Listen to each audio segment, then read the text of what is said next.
service members and particularly officers. And in my more recent discussions with those officers, the number one issue that they raised to me with concern, critical race theory. Sure.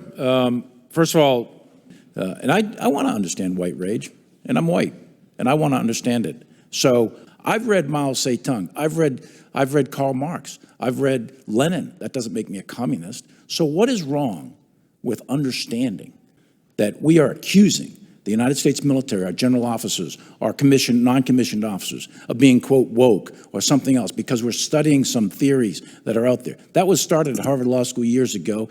Are you fucking stupid?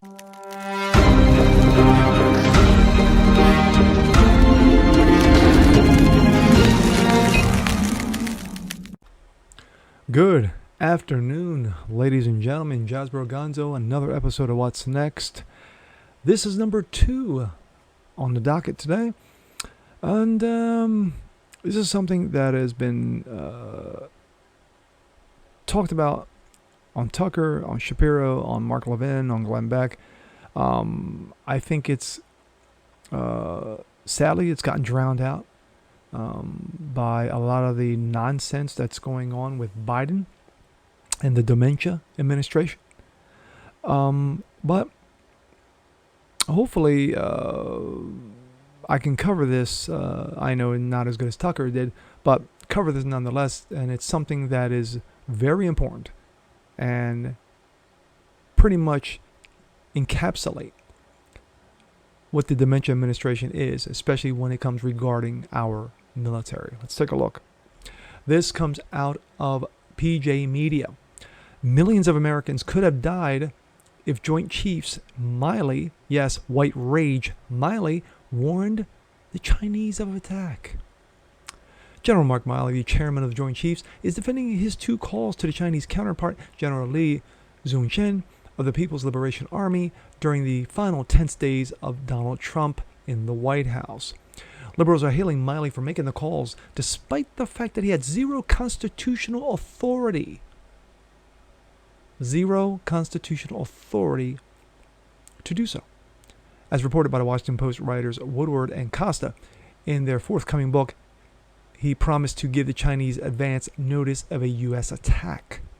Yes, read that last part again. The president's top military advisor,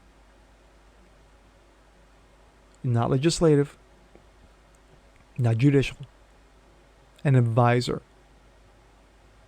That's all he can do under the Constitution. He is the advisor. He's the head advisor of the military to the president. That's it. The president's top military advisor promised the military head of America's most dangerous adversary, China, those lovely ChiComs, that he would warn them in advance should Trump decide to launch an attack on them. Milley is defending his making the 2 calls as, quote, routine and intended to provide reassurance to the Chinese government during the period immediately prior to the election, which Trump, quote unquote, officially lost, and the January 20th inauguration of, quote unquote, Joe Dementia. Quote, we are not going to attack or conduct any kinetic operations against you, Milley told the Chinese general, according to Woodward and Costa. If we're going to attack, I'm going to call you ahead of time. It's not going to be a surprise. Hey, I'm giving you a heads up. Really? Yes, I'm giving you a heads up because Trump might do something. You don't say. Yes, I do say. So, with the whole, Wuhan situation you got going on there, creating this disease, this virus that's killing millions of American, not just thousands of Americans people, but millions worldwide. Yeah, Trump is going to do something, but you're giving me a heads up. Of course I am. Thank you very much. You're more than welcome.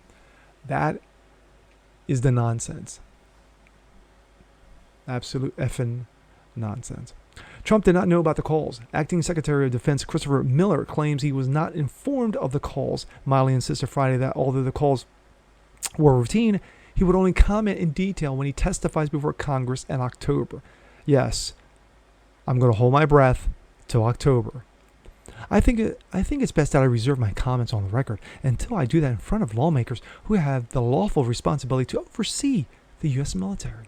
He said, I'll go into any level of detail Congress wants to go into a couple of weeks.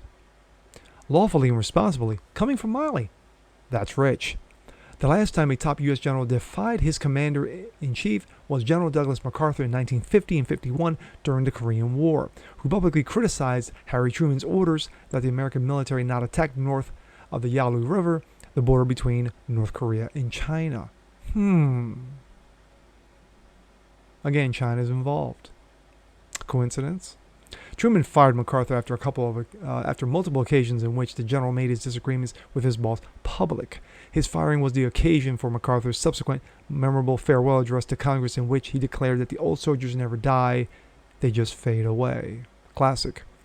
But Milley doesn't appear to be in danger of that being fired, because Joe Dementia isn't Harry Truman. In fact, at a minimum, he should resign, and in a persuasive case can be made that he should face severe legal consequences.